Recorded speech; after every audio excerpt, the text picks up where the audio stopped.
Shouldn't that be the lesson learned, that the ruling class doesn't care about humanity? They're Malthusians? Well, the rules-based international order, this is designed to supplant international law, all those treaties that we signed in the last 100 years. That's what that is. Because if you have to abide by agreements, treaties, international law, none of this would be happening. I'll give you a good example. I mean, we'll talk about how volatile the situation in the Middle East is, and everyone's baying for blood practically to get a war on with Iran, especially on the Republican side. But look at the Ukraine situation. This is, as you say, you got two fronts potentially could trigger World War III. On the Ukraine front, there was a UN resolution that mandated the implementation of the Minsk Accords. This is a peace plan that was on the table from 2014 till 2022, when Russia intervened in the Donbass to stop what many people, serious military and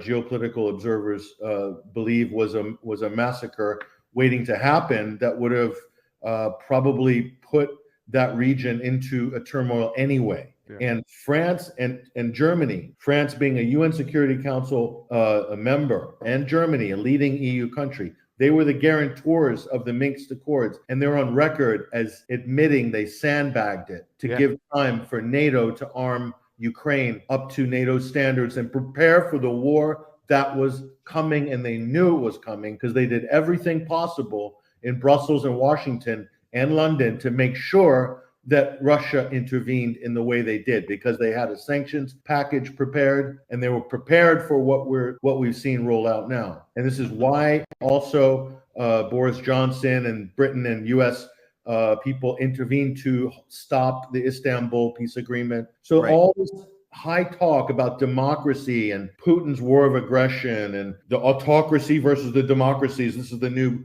global paradigm. Yeah. There's no basis to this at all, because the U.S. and its NATO allies and UN and the Western powers, they do not observe international law. Two quick examples. The United States invaded and occupies 1/3 of Syria since 2017. And the United States waged an undeclared war of aggression against Yemen under Barack Obama in March 2015. And right now, the U.S., the UAE, British, and Israel occupy the island of Socotra, which belongs to Yemen. So there's two examples of a war of aggression that is completely expunged from the media. The Western powers, they do not observe international law.